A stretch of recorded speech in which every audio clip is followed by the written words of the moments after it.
We have a particular USP here in Wales.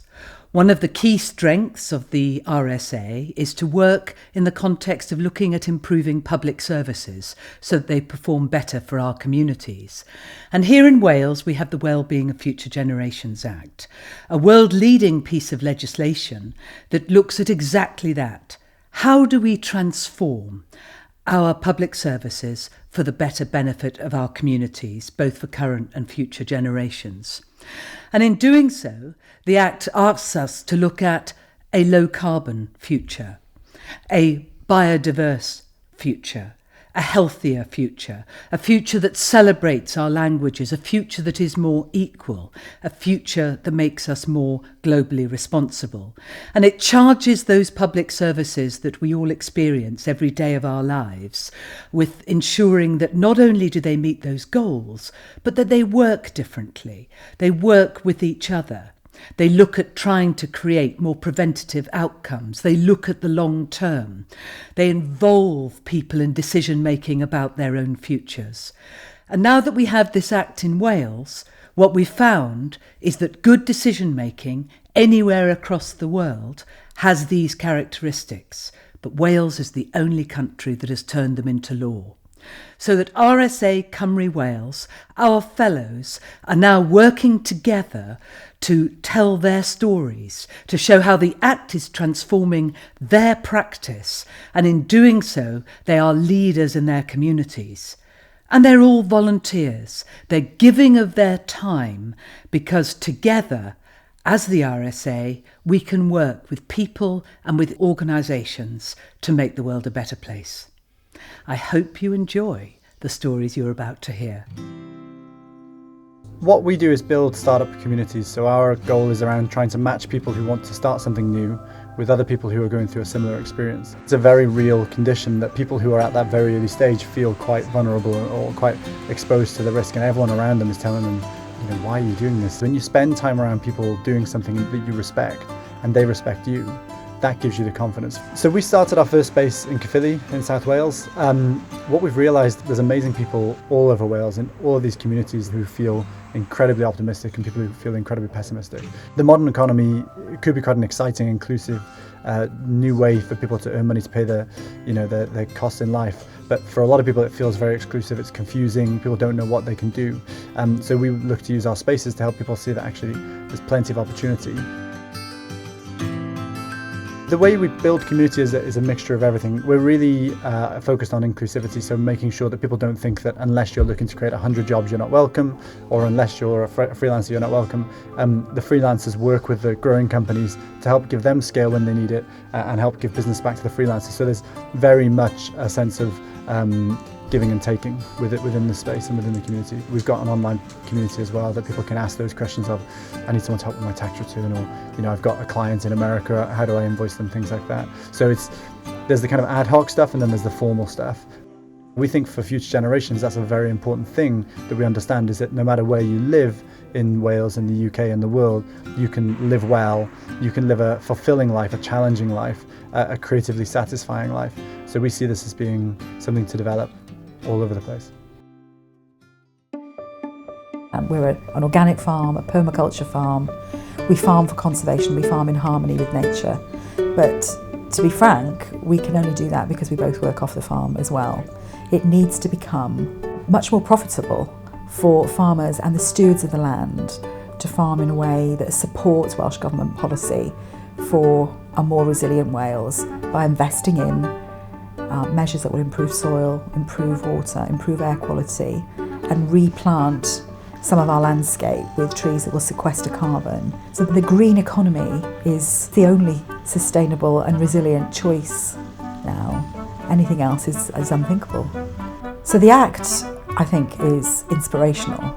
I suspect very often in Wales we don't know how good we are and how groundbreaking we are. And yet we know that other governments are taking aspects of the Wellbeing of Future Generations Act and adopting it and developing it in their own countries. Now is the time for us to be forging progressive alliances with other countries with similar values and similar principles around the world on the strength of those sorts of policies.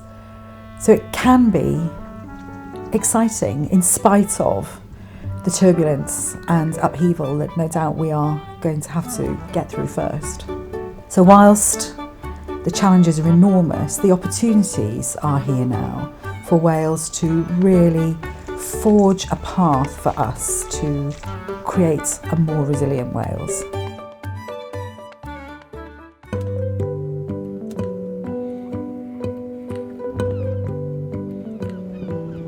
We work a lot with people in public and third sectors who have very stress-laden roles.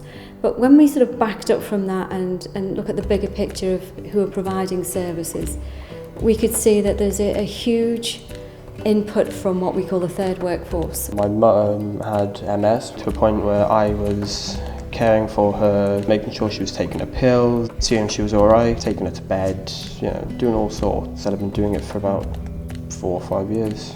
We are now focusing on trying to develop the well-being and resilience of young carers.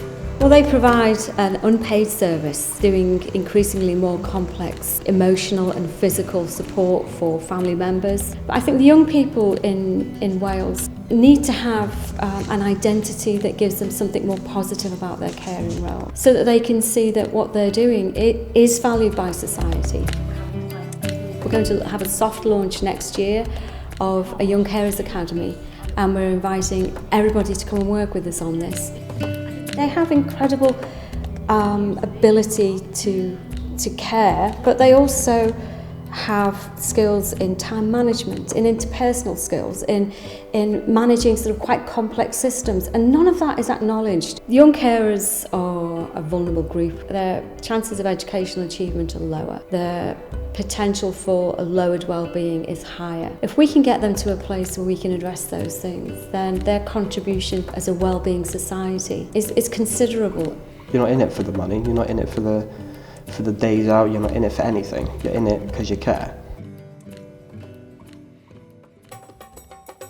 In our experience at Race Equality First, we feel that Cardiff leads the way in terms of diversity. We see a lot of integration. We hear a lot in the media, don't we, about lack of integration in the UK. In Cardiff, we actually ourselves as an organisation, we see a huge amount of integration. We see so many different diverse communities interacting with each other.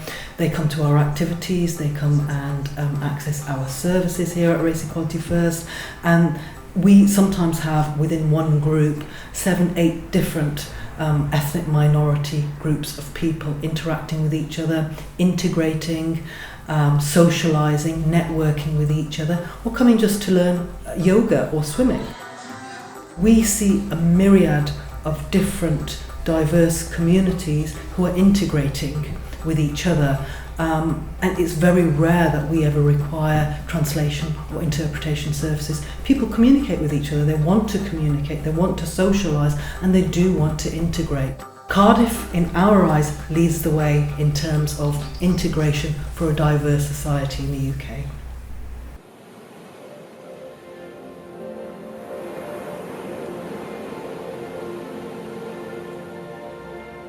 The coastline around us here in St David's was my childhood playground. I spent my entire life being pretty much like a free spirit, playing in nature. And I think down here where the light and the ocean, the cliffs and stuff are so dramatic, it's really hard. It was certainly hard for me for that to get right into the fabric of my being.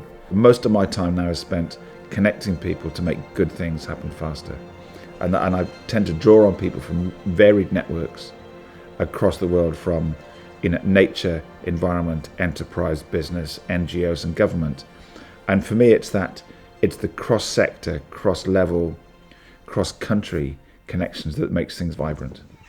So for me, the future of business can only be about businesses working as they do to increase the chance of our own and future generations living safely in a way that allows them to thrive. And that means reinventing the terms of business and rapidly shifting it away from being in business just to make cash, but being in business in a way that allows you to make enough profit to thrive as a family and as a community, and sharing that harvest from business, but more importantly to bring nature and bring community and future generations onto your board table as stakeholders.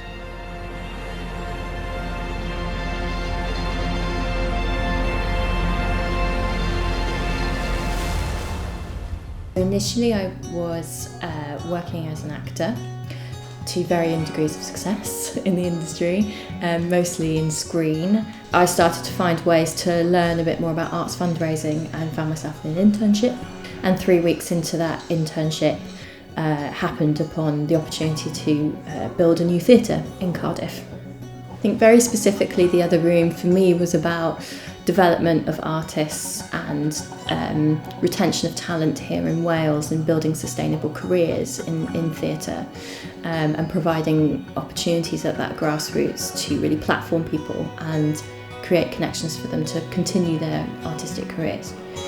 And commissioning bilingual work was important because we felt that bilingualism is perhaps more representative of communities in Wales. One of the things that I'm kind of championing is Green Cymru Plan, and finding ways to work with filmmakers to make their productions more sustainable in a green sense. How can we tackle the climate emergency? How do you propose? I really hope that the work that I'm doing now is going to have an impact. So I would hope that some of the things that I'm working on now are in place and are just considered the norm. We use Bluestone as a case study for schools. They come in and visit us. I run workshops on the Wellbeing of Future Generations Act and the global goals. And I also then take them behind the scenes to have a look at the changes that have happened here and the challenges. Bluestone's entire brand really is based around free range and being outdoors and being in touch with nature. So I use that as a benchmark. There's an aspiration at Bluestone to be as responsible a business as it can be and to be able to sell itself as a sustainable tourism destination. So one of the first things that I did at Bluestone was to sign us up to a recognised sustainability tool, the Green Key Hospitality Eco Award, which is run by Keep Wales Tidy in Wales, and looked at all the different operational elements of the business and just wanted to find out if we were true to what we were saying. So, for instance, I looked into the food and beverage department. And I wanted to know, what was happening with our food waste. Was the most responsible outcome happening there? When we look at buying and sourcing foods, were we buying as much as possible from a local supply chain? Were we buying as much as possible that was sourced locally? I tried to find the opportunities for replacing single-use plastic with more sustainable and therefore on-brand items using the Wellbeing of Future Generations Act and the UN Global Goals as a sort of a benchmark for that. I hope you've enjoyed this short film. We're all change makers given the chance, and what you've seen is a few of the RSA fellows in Wales changing the communities that they're working with because of their commitments and using the Act to do so. So if you've been inspired by what you've heard today, then please get in touch. We are the sum of our commitments, we are the sum of our skills, and together we can contribute towards making a better Wales. RSA Fellowship is open to all. Please come and join us. Diolch yn fawr iawn. Thank you very much.